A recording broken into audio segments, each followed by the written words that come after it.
Hello and welcome to the Can't Blue Podcast post-match reaction. It's 20 to midnight on Thursday. I'm back again with Mat Kendrick for a post-European football night chat. Matt, thank you for joining me at this late hour. How are you? Have you warmed up yet? I'm all right. I've just dashed through the door, so I've still got my hoodie on top of my jumper at the moment and my 3 pairs of socks on. So I won't start peeling layers off during the course of the podcast. But blooming freezing, wasn't it? It was absolutely freezing. It was. It's the coldest game of the year so far, I think. But I've had colder. I've been to other games. I've come away and thought, oh, now I'm proper cold. Hard man, ain't you? I'm chilled to the bone. I was going to ask you actually, and I was going to say this till the end because we've got some serious things to speak about. Have you got any tips for like combating the cold? Obviously, you're a seasoned veteran now of the evening kickoff.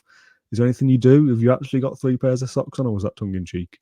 Well, I've seen Gary Neville all over my Instagram with his kind of electric gilet that he kind of switches it on, and okay. I'd like one of them. If the makers out there, want to send, want to sponsor the podcast, send a few Blue podcast. But it's just layers, isn't it?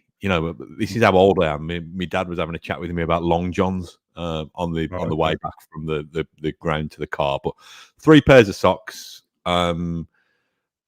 T-shirt, jumper, hoodie, decent sized coat, hat to cover my bald head, gloves. We had 1 pair of gloves between me and my son, so we shared them.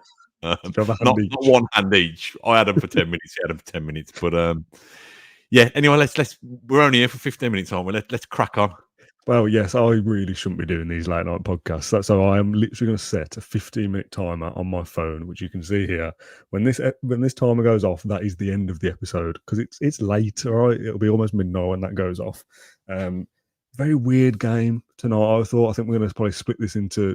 There's 2 angles to come at this from: the football element and the things that happened off the pitch. But I think they both kind of entwine together in a strange way.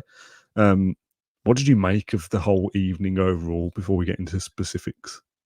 It was a bit strange because the first I got wind of anything kind of untoward, we come in down Witten Road, which I don't know whether people...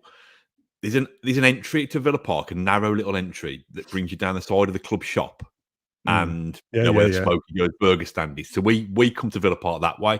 So we don't touch the island down by Tesco, if you like. We don't come in that way, which was obviously where the bother was concentrated, in the away end and the kind of coach park and stuff like that. But there were loads of people. There's normally just kind of a couple of us trundling through, and there were absolutely scores of, hundreds of people, genuinely hundreds of people, Villa fans, who'd have been pointed in that direction. We're like, well, what's going on here? And then this is really strange. The thing that really made me realise that something weird was happening was when we got in to buy the club shop and buy Smoky Joe's, there was that, the scarf sellers who were normally supposed to be on the pavements. Yeah. Well, what's he doing? Surely he's going to be marched off the premises soon. But later the penny dropped that he probably wouldn't have been that safe trying to flog his wares outside the back of the away end. So yeah, and then I got into the stadium. No bother whatsoever. Got into the stadium. Lucky for you. Where are the away fans? Where are they? Have they been put in a different part of the ground or what? It looks empty over there. And then obviously checked my phone, checked kind of, a couple of messages from you and John on our WhatsApp group, saw some of the videos on social media, and I thought, blimey, I didn't think, as much as I've yearned for us to be back into Europe, I thought we'd seen the back of days like that. I didn't think those kind of things existed anymore, but that's me being naive, obviously. We come down the Trinity Road end. We park, I'm not going to give away the location because it's a precious location. We park somewhere up that way and we walk all the way down Trinity Road, and we're in the Trinity Stand, of course. And as we were walking down, there was a police escort with 2 coachfuls of fans driving away from Villa Park. And we thought, oh, that's interesting. That must be the away fans. But we didn't get to Villa Park or the surrounding area till about 7:30. So that's weird for them to be only just pulling up now unless they're going to go all the way around. Weird.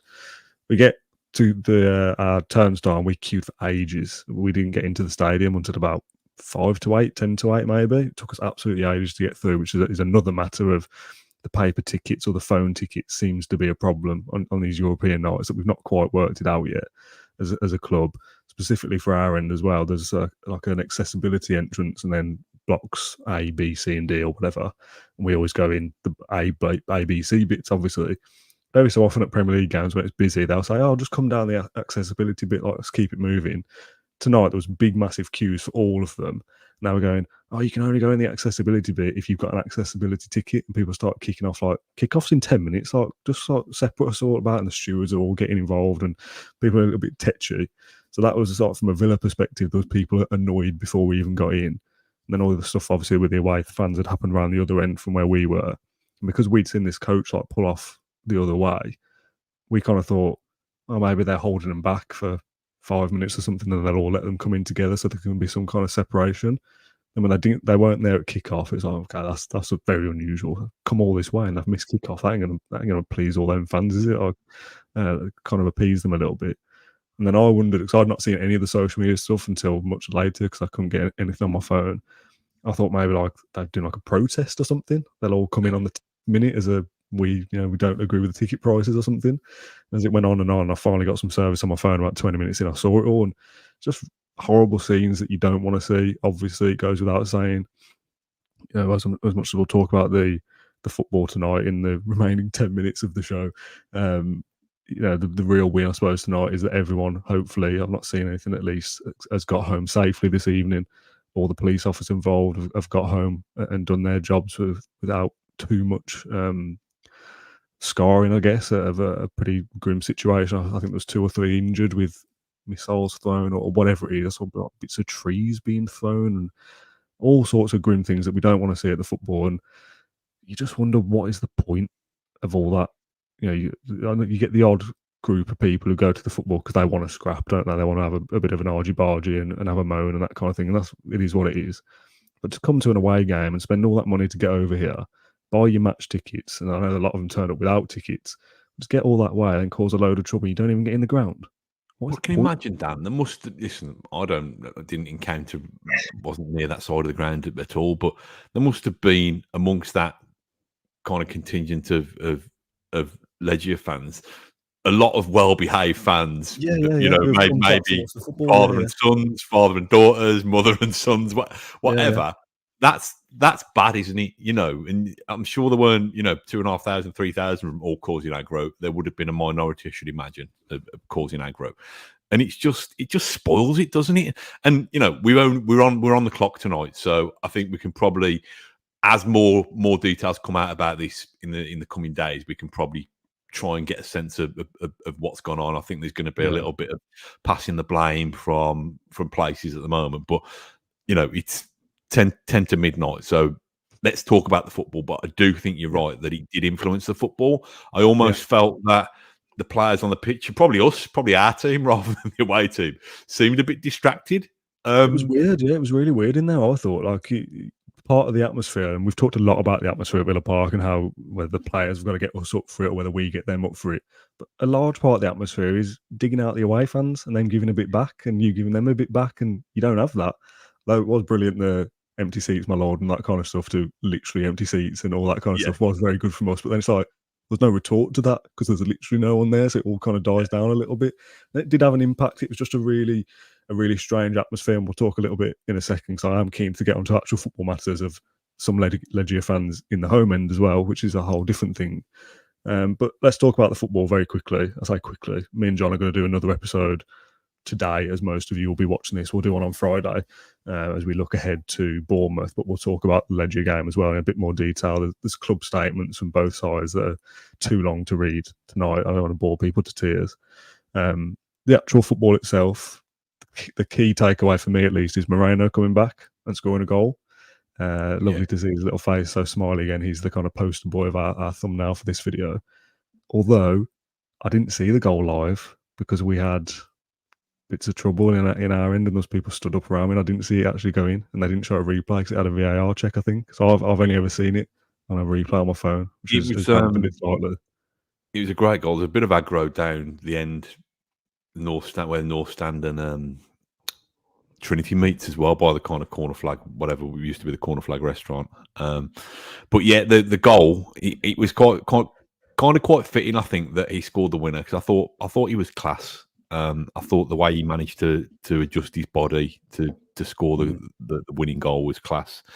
And obviously, the fact that we're through to the next stage was the in terms of football, the headline news. But I actually think the fact that we saw Moreno back, we saw Jacob Ramsey back, to me, although Emery's produced close to a masterclass, it's not been without its wrinkles, but getting us through this stage of the competition with utilising his squad to do so.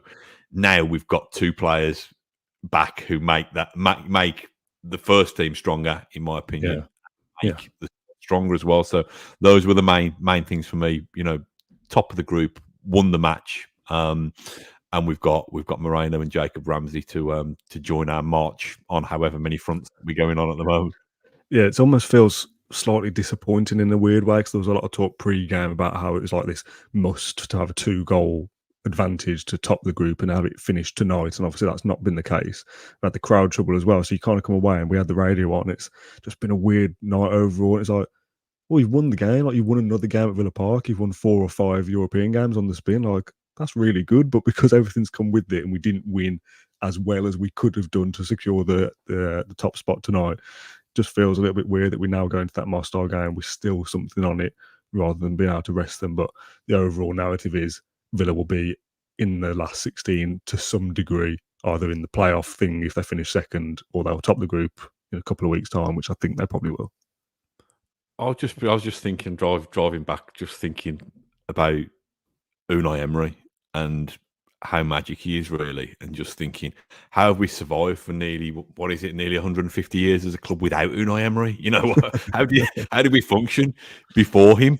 I know it wasn't the glorious victory tonight, but if you think what he's done, what he's doing in the Premier League, what he's done to get us to this stage through Europe without too many troubles. We lost the first game in Warsaw. That's made it harder than it needed to be, but he's been able to do that, juggle his squad and get us here.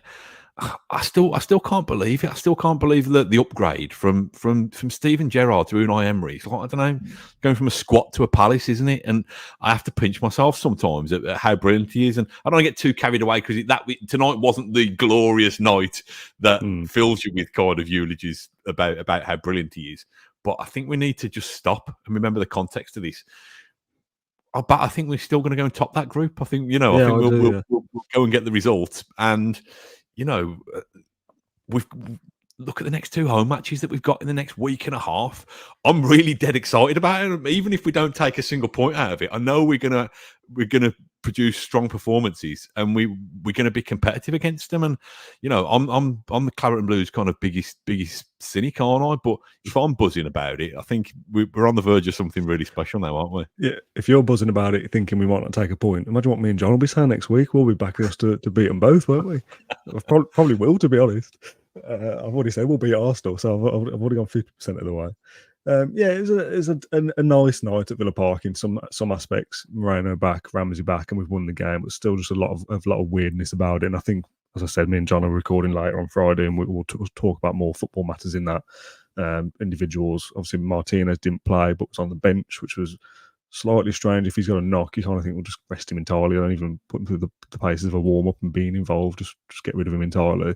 Ollie Watkins didn't feature at all in the matchday squad, and that raised a few eyebrows of, what the hell? Where is he? What's happened? I think Emery said that he got a knock in training, and they just didn't want to risk him, I think is what I've seen. But it was like there was rumours on Twitter of a season-ending injury and all these kind of things that always come out. It's like, he said he was fit. Everyone was fit yesterday. Where is he? What's happening? If he's got, I could be in terrible trouble without Ollie Watkins. It's like, just calm down for a second, all right? A lot of pre-match buzz about how Robin Olsen's in goal. Christ, here we go. We've lost tonight, and we haven't, have we? And he played pretty well, I thought. Olsen in what he had to do. He probably could have had a couple of assists, to be honest. The one for Bailey is the other probably quick talking point we'll do. The one that could have won the game and top of the group. A great ball over from Olsen, a brilliant touch from Bailey, and the confidence. I actually thought he looked confident throughout his appearance, to be fair. A couple of moments I thought that's a confident player there, Leon Bailey. I think he pinged the ball, didn't he, from the corner flag out to the halfway line on the other side. It's like, looks pretty confident. But to take the ball down in the way he did. When he crossed across his own box, that one. Yeah, towards the end. Yeah, he's just like, oh, cocky little player now. But I thought that his ball, first touch was magnificent, Bailey, the on a couple of first occasions. touch, You know, his 18th touch sometimes lets him down, but his first touch was, you know, the fellow next to me said, I've not seen somebody kind of caress a ball out of the sky since Grealish, really, for Villa. did it a couple of times, yeah. Also, distribution was good. I think Kamara obviously had a couple of, you know, issues first half, including the goal. Blimey, we're up against the clock. But I think he grew like Villa did. The second half, I don't know, they didn't really get in our half, did they? Very often. So, and again, it's Unai Emery's Aston Villa. We find a way to win invariably more often than not. Yeah, I'm in a good place, and my dad's giving me a tin of soup, so I'm gonna have a tin of soup when I get back and dip. Well, when I'm done with this, dip some bread in it, and I might have a rum and coke. Hang on a minute. Whoa, hang on a minute. First of all, what soup? It's important. What's the clock? We've got a minute left, and there's still one more thing I want to say, so we're going to go over. It's chicken soup. I'm going to dip a pita bread in it, and I'm probably going to have a rum and coke as well with crack and rum if I've got any coke. My second question is now? You're going to do that now at midnight on Thursday? Yeah, I just think it's because it's the coldness. I just feel like I need that kind of warm embrace of a bowl of soup. Don't judge me, Dan. It's too late. No, it's slightly weird. I'll see what people think of this in the comments tomorrow. We've got 30 seconds left. There's one final thing I wanted to mention. It is one on the crowd stuff, but it's probably a slightly heartwarming tale in the end, let's say. There's a comment earlier that made me laugh. Who's from a DB on YouTube who said, first time not feeling 100% safe at Villa Park. Couldn't concentrate first half as I was concerned how to get out the ground safely, etc. Which, to be fair, I kind of agree with. That was on my mind of, I hope everyone's all right this evening and we don't get beat up or whatever, or worse. I happened to look over and saw Mr. Kendrick yawning and thought, we'll be fine. Great time, and the time was going off there in the background. But yeah, we had opposition fans sat round by us. I'm in Lower Trinity, so it's hardly this bowl of energy of people shouting and whatnot. But the one guy stood up when they scored, and it was a bit like, "Ooh, there's one here, everyone!" Like, there he is. He's in our end. Stewards didn't care. They didn't do anything about it, and they disappeared for a bit and came back in the second half. And they came back probably like 50-odd minutes, 55 minutes. It was just before Moreno scored, and a couple of people started to have a bit of a word of like, "Who are you? Why are you here?" And they were clearly Polish. They were speaking English, but like with a Eastern European accent or whatever. They were wearing half and half scarves, and they kept saying, "No, we're Villa fans, Villa fans." They're going, Matty Gash, like that. And it's like, oh, you're not Villa fans, but like you've kind of played on the Poland thing there. And then someone got up and had a bit of a go, and they were trying to get out of their row and move further down or whatever. And as I was trying to like look round them, Moreno scored, so that's why I missed it. And there's a guy near me that was like proper celebrating in their face. He's like, "Yeah, come on, Alex Moreno, forget about Matty Gash, it's Moreno," and all this. And I was like, "Mate, you're a braver man than I have." Like, I'm just sitting there thinking, I'm just going to stay out of this. Like, I don't want to get beaten up on a Thursday evening. So, not nice to see any of the bad stuff outside the ground. Obviously, massively out of order. The club will be punished in some degree, you would expect. But yeah, there's a few opposition fans dotted around as well, but thankfully ours didn't end in anything too serious, rather than two big bald blokes taking the piss out of each other a little bit, which is okay, isn't it? I think. I'm glad that me yawning can be a source of comfort and reassurance for somebody. The world's still fine. The old man's still yawning. Yeah. Anyway, speaking of yawning. Yes, the timer's gone off. It's 1 minute to midnight. So we'll call it a day there. We've done almost 20 minutes. Matt, thanks for joining me and jumping on at this hour. As I said, me and John will do something on Friday, probably towards the afternoon, where we'll look ahead to Bournemouth, and we'll chat a bit more about the football side of things of the Legia Warsaw game. Thanks to the 330 people for tuning in at this time. You're all heroes. And for those of you catching up afterwards, let us know your thoughts on tonight's game in the comments down below as well. We appreciate your support as always. Time for bed, I think. Time for some soup for you, bizarrely. We'll see you all soon on the Can't Breathe podcast. Stay subscribed, leave a comment down below with your thoughts, and we'll see you tomorrow. Cheers, everyone. Chicken soup.